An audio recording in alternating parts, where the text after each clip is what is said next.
Hey everyone, welcome back. ये वांगशन fan fiction है the silence of love. ये इसका पार्ट 12 है। प्रीवियस पार्ट की लिंक डिस्क्रिप्शन में है, आप वहाँ पर चेक कर सकते हो। वीइंग के साथ लैन फैमिली और जियांग फैमिली दोनों उसी के घर आ जाते हैं। सभी लोग इस जगह को देखकर हैरान थे। यानली को एक रूम में ले जाया जाता है, उसे बेड पर लेटाया जाता है। तभी वहाँ पर ग्रैंडमा वैन आती है। वीइंग उनसे बोलता है कि वह यानली को चेक करें। इस दौरान सभी लोग शांत थे और उनके मन में काफ़ी सारे सवाल थे। ग्रैंडमा वैन यानली को चेक करती हैं। ग्रैंडमा वैन बोलती हैं, मैं ट्राई करूँगी कि ये जल्दी होश में आ जाए। इसके बाद वीइंग बोलता है, ग्रैंडमा आप इन सभी को भी चेक कर लीजिए एक बार। जियांग फैम यान वीइंग से बोलता है, वीइंग सन, अगर तुम जिंदा थे तो तुम वापस क्यों नहीं आए, और तुमने ऐसा क्यों दिखाया कि तुम मर गए थे, और ये जगह कौन सी है। वीइंग बोलता है, क्या हम पास्ट को पास्ट में ही रहने दें, वैसे भी वह मेरी और वांगची की सिर्फ एक अरेंज मैरिज थी। जियांगशेंग बोलता है, क्या मतलब, तुम इस शादी से खुश नहीं थे, तुम मुझे बता सकते थे। वीइंग बोलता है, आज चैंग इतनी चिंता मत करो। जियांगशेंग बोलता है, तुम्हारी चिंता कौन कर रहा है। वीइंग बोलता है, तुम। जियांगशेंग बोलता है, चुप रहो, मेरा मन कर रहा है कि तुम्हारी टांगें तोड़ दूँ। वीइंग बोलता है, बस तुम्हारी इन्हीं बातों की वजह से मुझे इतने अजीब सपने आते थे। मुझे अब भी याद है कि मुझे एक बार सपना आया था कि मेरे पैर काटकर बकरी के लगा दिए गए हैं और बकरी के पैर मेरे लगा दिए गए हैं। जियांग चेंग वीइंग को ध्यान से देखता है, ये कैसा सपना है। वीइंग बोलता है, इसके जिम्मेदार भी तो तुम थे। मैडम यू वीइंग को गले लगाती है और पूछती हैं, क्यों वीइंग, क्या तुम इस शादी से खुश नहीं थे। शायद गलती हमारी है, हमें एक बार इस चीज़ पर ध्यान देना चाहिए था। वीइंग बोलता है, ऐसा कुछ भी नहीं है आंटी। लेकिन वांगशी की मदर बोलती हैं, कोई नहीं, मुझे यकीन है कि जो तुमने किया होगा इसके पीछे भी कोई रीज़न होगा। वांगशी के फादर कुछ बोलने ही वाले होते हैं कि वांगशी की मदर उनका हाथ पकड़ लेती है और उन्हें इशारा करती है कि वह कुछ भी ना भूली। लैन चिरैन भी कुछ बोलने ही वाला होता है कि उन्हें भी वांगशी की मदर घूर कर देखती हैं, और जब मैडम लैन देखें तो उनसे तो सभी डर जाने हैं, और फिर लैन चिरैन भी चुपचाप खड़े रहते हैं। मैडम यू वीइंग से बोलती हैं, वीइंग लेकिन तुम हमारे पास आ सकते थे। तभी वहाँ पर एक बच्चे की आवाज़ आती है जो कि युआन होता है। युआन वीइंग को बुलाता है, बाबा बाबा। वीइंग युआन की तरफ मुड़ता है। युआन आकर वीइंग के पैरों को पकड़ लेता है। उसके पीछे पीछे वेंचिंग भी आती है। वेंचिंग उन सभी को ग्रीट करती है। सभी लोग उस बच्चे को देख रहे थे।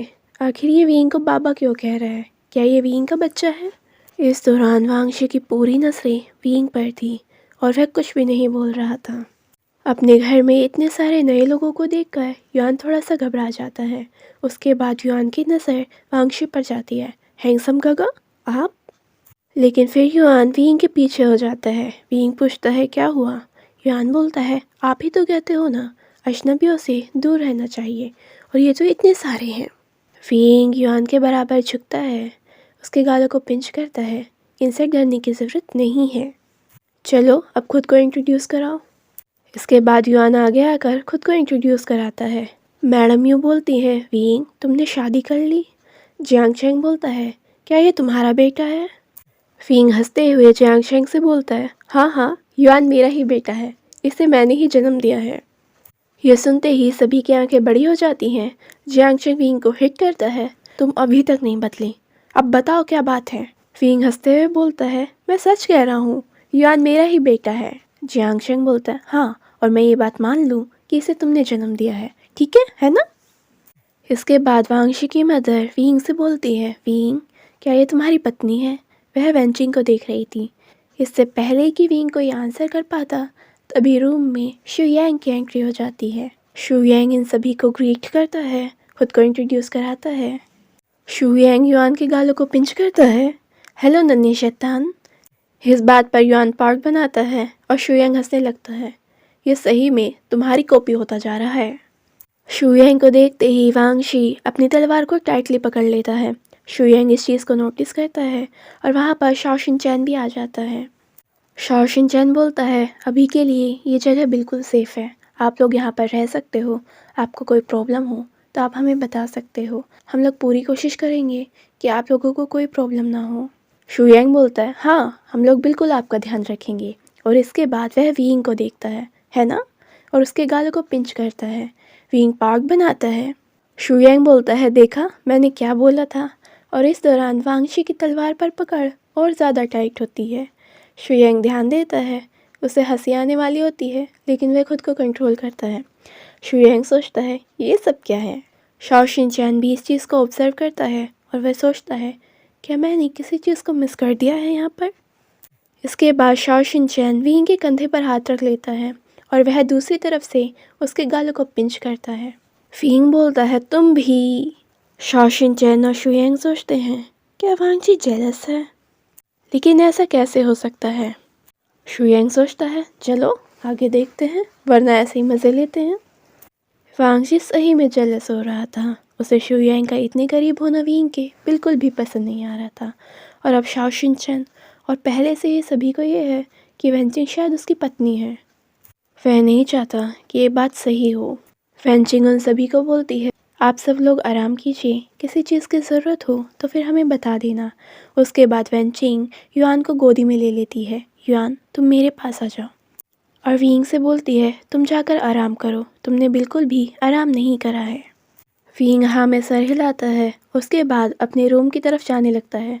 शुयांग बोलता है, चलो मैं भी तुम्हारे साथ आता हूँ।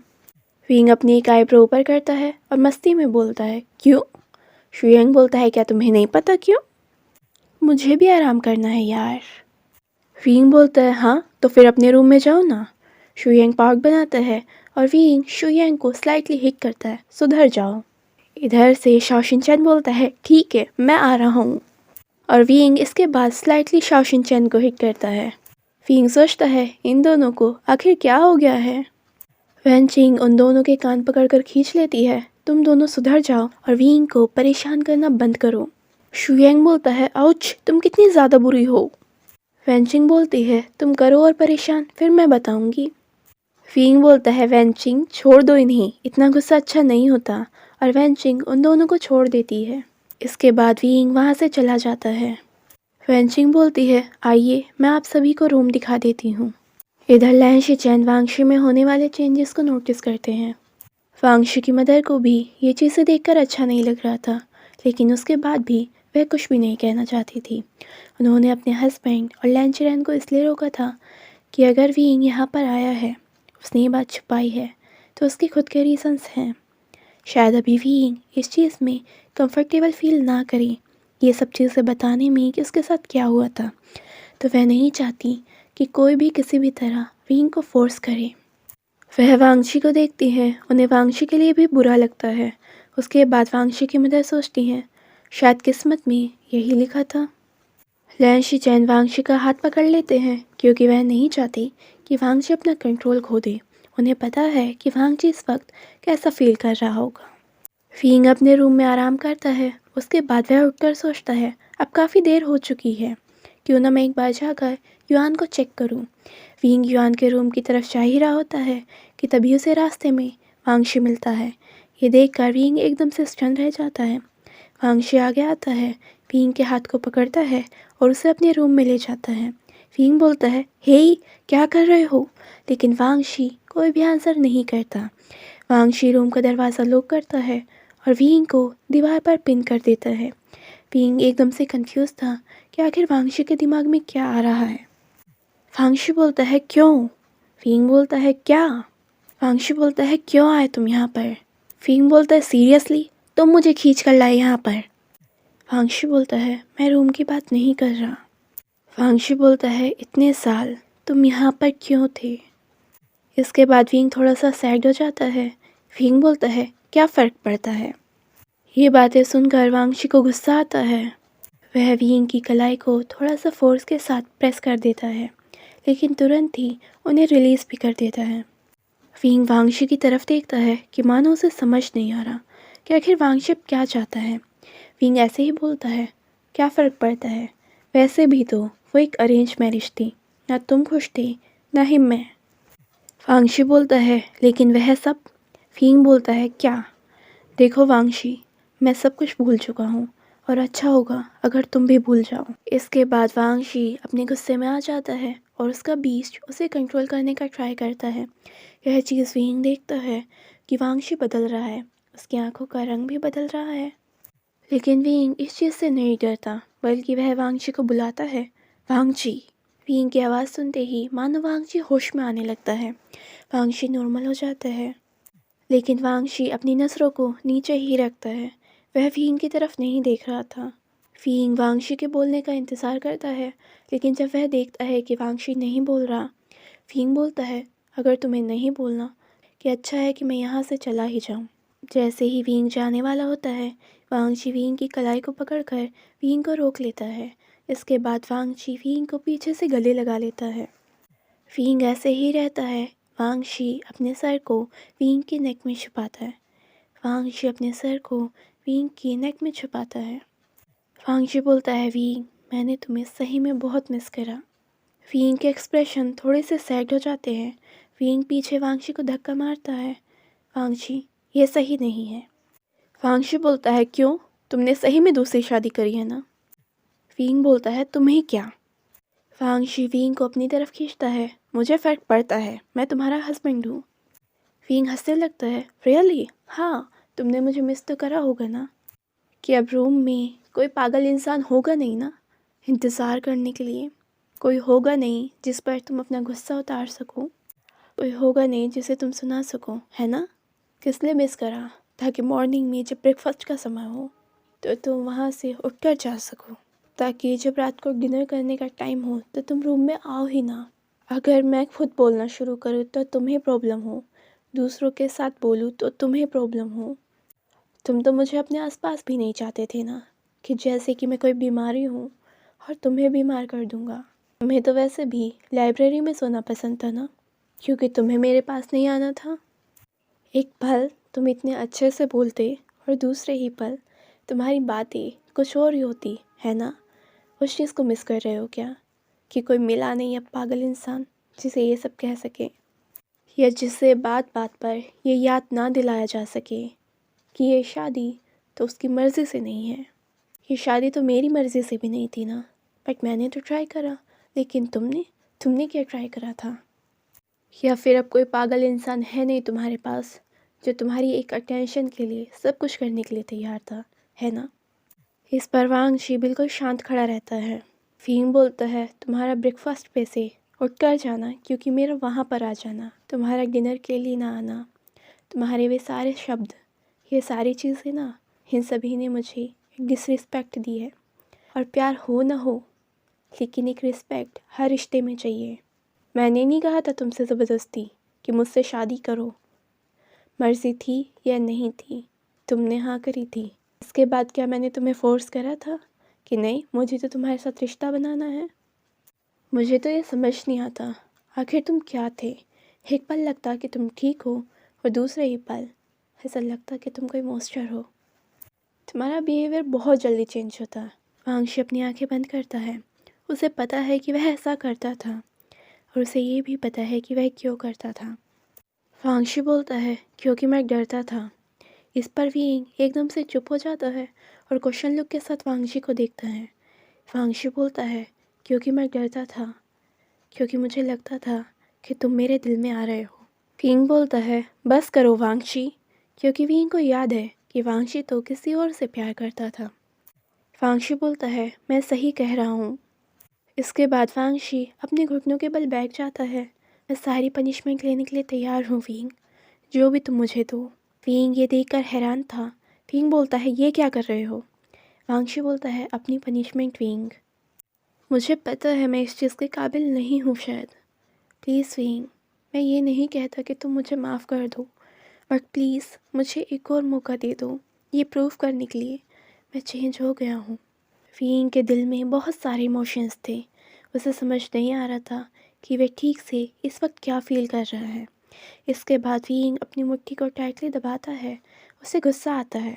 उसे लगता है कि वह कोई खिलौना नहीं है कि जब जो चाहे उसके साथ खेल कर चला जाए। विंग वांगची की तरफ देखता है, जो करना है करो। विंग जाने वाला होता है। वांगची बोलता है, प्लीज़। विंग बोलता है, वांगची, इस चीज़ का वैसे भी क्या फ़र्क पड़ता है, तुम तो वैसे भी किसी और से प्यार करते हो। यह सुनते ही वांगची एकदम से हैरान हो जाता है। वांगची पूछता है, विंग? विंग बोलता है, क्यों, मैंने सही नहीं कहा? वांगची कुछ बोलने ही वाला होता है। विंग बोलता है, बस करो वांगची, मुझे और कुछ नहीं सुनना कि क्या हुआ था। जो हुआ था हो गया। मुझे पास्ट की कोई भी बात याद नहीं करनी। वांगशु बोलता है विंग। विंग बोलता है कहा ना, मुझे कुछ भी नहीं सुनना। इसके बाद वांगशी खड़ा होकर किसी भी तरह विंग को अपनी तरफ पुल करता है। विंग वांगशी से दूर जाने का ट्राई करता है। वांगशी बोलता है एक बार मेरी बात सुन लो। वांगशी बोलता है विंग, मेरा कोई लवर नहीं है, मैं तुमसे प्यार करता हूँ। विंग बोलता है झूठ, तुम तो चुप ही रहो।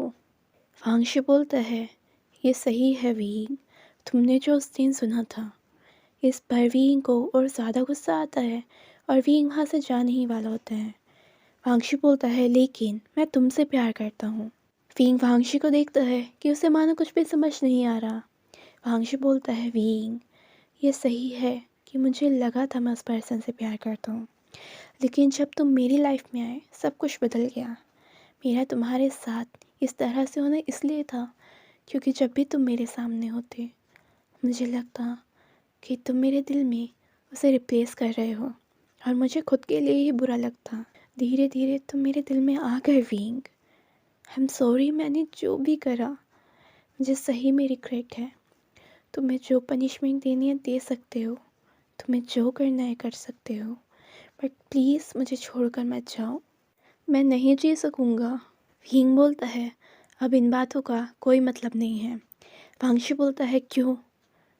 विंग अपनी आंखें घुमाता है। वांगशु बोलता है क्या वह सही में तुम्हारी पत्नी है? तो फ्रेंड्स, आज के लिए बस इतना ही। अगर आपको ये पार्ट पसंद आया है तो प्लीज़ वीडियो को लाइक कर दीजिए और चैनल नहीं किया सब्सक्राइब तो प्लीज़ कर दीजिए। Thank you.